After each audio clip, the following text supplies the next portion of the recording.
हाँ तो उसमें क्या है, सन्यासियों की भी है, सन्यासियों की भी है भाई।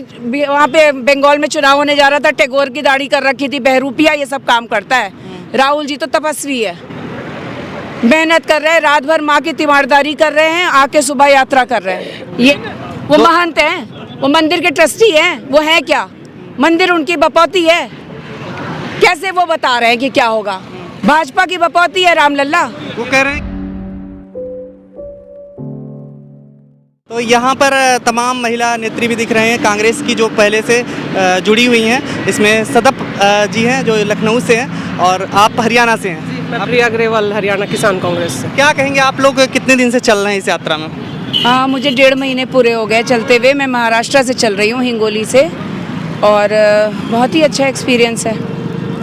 मैम, क्या लगता है कि आज देश में आप लोग कह रहे हैं नफरत हटाने के लिए कर रहे हैं, कौन कौन से वो नफरत हैं आपको लगता है कि ये ज़्यादा हो गए हैं और आपको हटाना पड़ेगा? अब देखिए, जिस देश का प्रधानमंत्री कहता है कि कपड़ों से पहचानो, जिस देश में वहाँ का गृह मंत्री कहता है कि 2002 में हमने सबक सिखाया, जहाँ पे मुख्यमंत्री जो है वो बुलडोज़र चला देता है, घरों के ऊपर घर गिरा देता है, और उसके बाद कोर्ट का फैसला का भी इंतज़ार नहीं करता, कौन से कानून के तहत गिराता है। टारगेटेड हो रहा है, ईसाइयों के मस्जिद तोड़े, वो गिरजाघर तोड़े जा रहे हैं। तो ये जो घर वहाँ पे घुस के जो है बजरंग दल एक्टिव हो जाता है चुनाव से पहले, 2002 से पहले, 22 से पहले नहीं हो रहा था एक्टिव। अब जब चुनाव आ रहा है छत्तीसगढ़ में, तो जाके गिरजाघर में मूर्तियाँ तोड़ दी।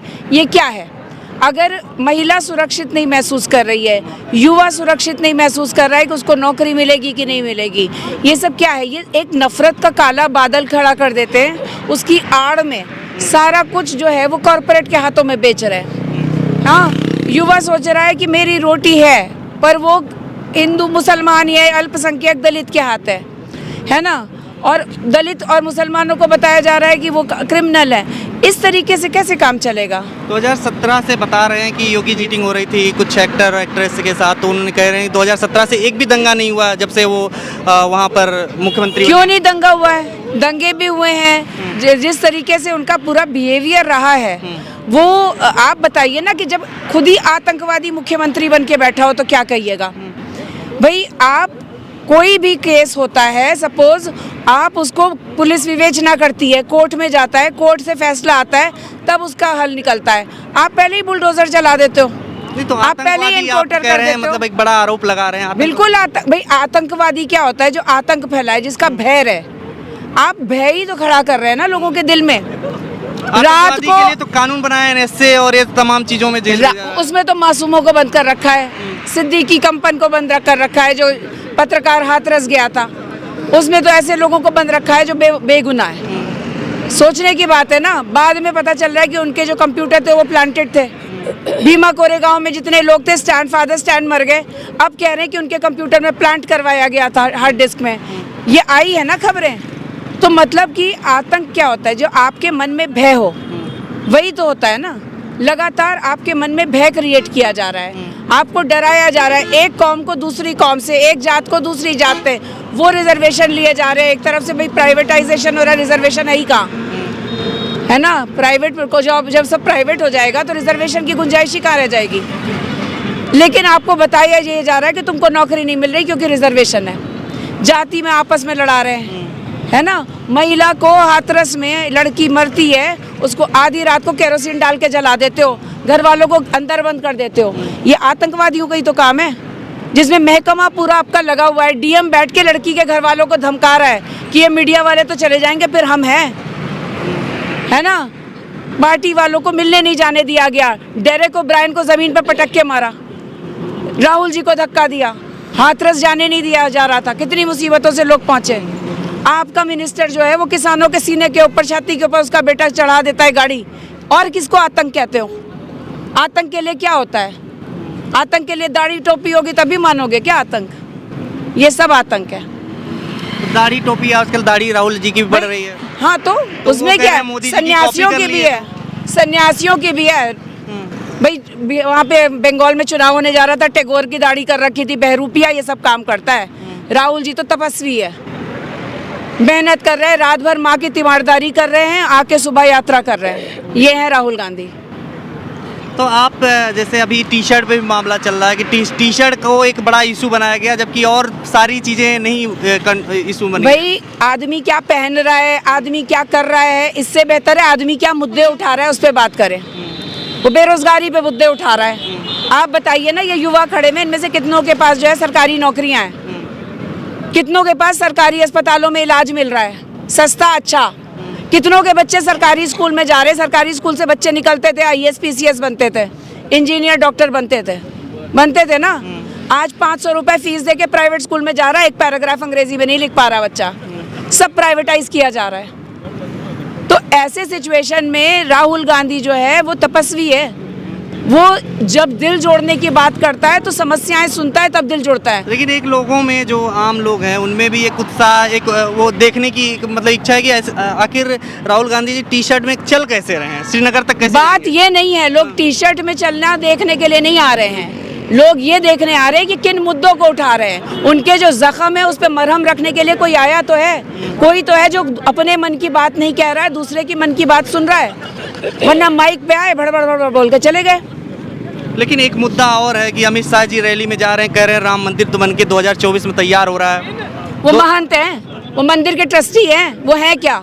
मंदिर उनकी बपौती है, कैसे वो बता रहे हैं कि क्या होगा? भाजपा की बपौती है रामलल्ला।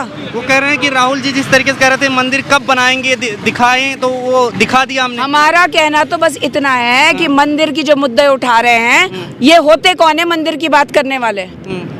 भाई वहाँ के महंत हैं, वहाँ के ट्रस्टी हैं। जिन दलितों को आपने दंगों में झोंका उसको तो ट्रस्टी बनाया नहीं, उमा भारती को आपने किनारे कर दिया, विनय कटियार को किनारे कर दिया, जो लोग मेन लोग थे मंदिर में वो सब किनारे कर दिए। अब आपकी जो है वो प्राइवेट प्रॉपर्टी बन गई है, तो आप कैसे बोल रहे हो कि मंदिर कब बना के दोगे? आप होते कौन हो? इनॉग्रेशन आप कैसे कर दोगे?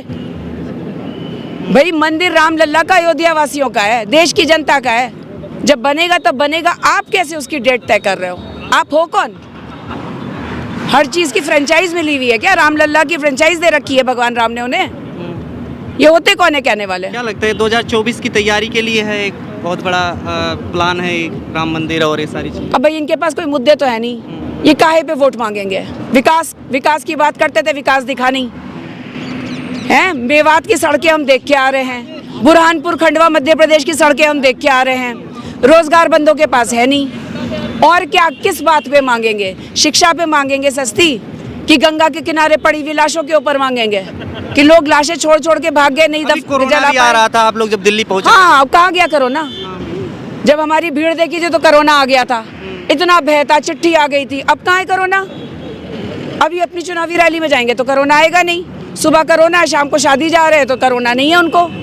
भाई आप बहरूपी हैं, आप हिपोक्रिटिकल हैं। मैम अंतिम सवाल ये है कि भारत जोड़ो यात्रा से अभी भी वहीं पर देखिए लोग वहीं पर टिके हैं, कपड़े पर। पठान मूवी को देख लीजिए, अभी बाइकआउट, और सुनील शेट्टी को कहना पड़ रहा है मोदी जी से कहिए कि बॉलीवुड को बाइकआउट ना करने के लिए कुछ कदम उठाएं। तो इस तरीके की चीज़ें कपड़े को लेकर के और चीज़ें अभी भी चलती जा रही हैं। भाई जब आप मुद्दों पे बात नहीं कर पाएंगे, अगर मैंने आपको शिक्षा दी अच्छी, मैंने आपको अच्छी चिकित्सा दी, आपके बच्चों को रोजगार दिया, आपकी महिलाओं को सुरक्षा दी कि रात के 9 बजे भी घर आ जाएं आराम से, तब तो मैं कहूँगी कि इस पे वोट करो। जब ये सब मैंने किया नहीं तो कपड़ा, टी शर्ट, फलाना ढमकाना, कैरेक्टर असैसिनेशन, झूठ परपंच, यही तो करेंगे। तभी तो अमित मालवीय सबसे ज्यादा कमा रहा है बीजेपी में, क्योंकि आलू से असली सोना तो वही निकाल रहा है। नहीं तो उन्होंने तो पप्पू वाली इमेज। हाँ तो झूठा है ना। मोदी जी बोले थे आलू से सोना, उसको राहुल जी के मुंह में दे दिया, तो वो तो उसका तो काम ही यही है। तो ऐसा झूठ परपंच का तो भाजपा है। लेकिन जनता काट की हांडी बार बार नहीं चढ़ती, जनता भी समझदार है, उसको वही बेसिक चीजें चाहिए। मैम आप क्या कहेंगी, करनाल में किसान आंदोलन भी काफ़ी जो है, यहाँ पर बस्ताड़ा में तमाम लोग इसमें शहीद भी हुए थे, क्या लगता है किसानों का समर्थन और तमाम चीज़ें क्या इसमें दिख रही हैं भारत जोड़ो यात्रा में? जी बिल्कुल, बहुत सारे सिविल सोसाइटीज़ के लोग हमारे शुरू से ही कन्याकुमारी से चल रहे हैं। मैं भी कन्याकुमारी से शुरू से चल रही हूँ राहुल जी के साथ, भारत यात्री ऐसे भारत यात्री। तो काफ़ी जो लोगों का समर्थन, किसान यूनियन के हमारे यादव जी भी साथ ही चल रहे हैं। तो हर वर्ग जो है शोषित है आज के टाइम बीजेपी से, और हर वर्ग का हमें समर्थन मिला है, बच्चे, बूढ़े, जवान, युवा, और जिस भी प्रोफेशन से, व्यापारी हैं, मजदूर वर्ग हैं, युवा साथी हैं जो बेरोजगारी से दर दर भटक रहे हैं, वो भी हमारे साथ चल रहे हैं शुरू से यात्रा में। अच्छा जन समर्थन, प्यार, इज्जत, मोहब्बत सब मिल रहा है। तो भारत जोड़ो यात्रा को जो आप देख रही हैं, चल रही हैं, क्या महसूस कर रही हैं कि ये आम लोगों के दिमाग में क्या जाएगा, क्या संदेश जा रहा है? देखो मेरा मानना है कि जब हम तमिलनाडु से चले तब हमारे दिल में एक पॉइंट पे ये था कि शायद इतना जन समर्थन हमें ना मिले, तो लेकिन जितना जन समर्थन हमें तमिलनाडु में मिला, फिर उससे ज़्यादा केरला में मिला, फिर जैसे साउथ से हम निकले तो बोले नॉर्थ में आपको रिस्पांस नहीं मिलेगा, नॉर्थ में आए यूपी में भी आपने देखा कितना जन समर्थन हमको मिला, महाराष्ट्र में मिला, राजस्थान में मिला, अब हरियाणा आपके साथ लाइव एग्जाम्पल है। और अभी पोस्ट यात्रा ऑलमोस्ट कंप्लीट होने को है, तो इतना जन समर्थन तभी हमें मिला जब राहुल जी जनता के दिल की जो दर्द है ना, तो ये जन समर्थन चुनावों में भी दिखेगा क्या आपको लगता है? बिल्कुल दिखेगा। मैं ये एक बात बोल रही हूँ कि ठंड में, कड़ाके की ठंड में, सुबह 4 डिग्री आज का टेम्परेचर था, तब भी लोग रोड पे थे, कल भी, परसों भी आपने देखा इतनी ठंड थी। तो मेरे हिसाब से ना तो ये किराए की भीड़ है, ना सिर्फ देखने के लिए लोग आ रहे, कहीं ना कहीं लोगों का, जनता का जो दर्द है ना दिल में, वो दिल को लेके जब राहुल जी चले हैं ना, बेरोजगारी का, महंगाई का है, आर्थिक जितने भी मुद्दे हैं, सबसे बड़ा जो अग्निवीर योजना है जो देश के लिए सबसे घातक है, युवाओं के भविष्य के लिए घातक है, उसको लेके जब राहुल जी चले। दूसरा जो सबसे बड़े मुद्दे हैं, किसान 1 साल तक लगातार धरने पे बैठे रहे, उनकी सुनवाई नहीं की गई। जितनी ठंड अब है उसी टाइम भी इतनी ही ठंड थी कड़ाके की, जब किसान भाई बैठे थे तब बारिश हो रही थी, उनके पैरों पे जख्म थे, उनके खुजली हो रही थी पैरों में, मैंने खुद देखा, मैं 5 महीने वही किसानों के बीच में थी। तो मेरा भी मानना है जब एक राजा, मतलब जिसको प्रधानमंत्री हमने चुना, इतना निर्दयी हो सकता है, जो किसान की नहीं सुनता, जो जवान की नहीं सुनता, जो युवा की नहीं सुनता, जो महिलाओं के उत्पीड़न पे बात नहीं करता, तो मुझे लगता है कि ऐसे प्रधानमंत्री को चुनने का कोई फायदा नहीं है। और जनता इस बात को अच्छी तरह से समझ चुकी है कि ये जो है प्रधानमंत्री काबिल नहीं है, इसीलिए इतना बड़ा जन समर्थन और इतना प्यार और इज्जत लोगों की सिर्फ राहुल जी को नहीं मिली, अपितु हम सभी भारतीय यात्रियों को मिली जो हम साथ में चलने लग रहे हैं। तो मैं शुक्रगुजार करूंगी सभी भारतीयों का, जो भारत की जनता है उसका, जो युवा है उसका, कि उन्होंने इतना बड़ा जन समर्थन दिखाया। और मुझे मतलब पूरी तरह से ये यकीन है कि ये वोट में डेफिनेटली कन्वर्ट होगा। हालांकि ये एक सिर्फ राजनीतिक यात्रा नहीं है, क्योंकि एक भावना के तहत, एक जुनून के तहत हम लोग ये यात्रा कर रहे हैं, सिर्फ एक पॉलिटिकल मुद्दा लेकर नहीं। जिस तरह से महात्मा गांधी जी ने सत्याग्रह के लिए यात्रा की थी, जो आज धर्म और जाति के नाम पर आज बीजेपी सरकार ने लोगों के बीच में भेदभाव पैदा कर दिया, जो गहरी खाई बनाने चले हैं, जिसका भुगतान हमारे आने वाली नस्लें करने वाली हैं, उसको भरने के लिए, नफरत को मिटाने के लिए जो राहुल जी चले हैं, हर बच्चा, हर युवा कितने प्यार से बोलता है कि मैं भारत जोड़ो देखने को निकला हूँ। तो मेरे लिए भी सौभाग्य है कि मैं इस भारत जोड़ो यात्रा का एक हिस्सा हूँ और सौभाग्यशाली समझती हूँ। ठीक, धन्यवाद। खबरों में बने रहने के लिए फोरम 4 को सब्सक्राइब करें और नोटिफिकेशन पाने के लिए बेल आइकन दबाएं।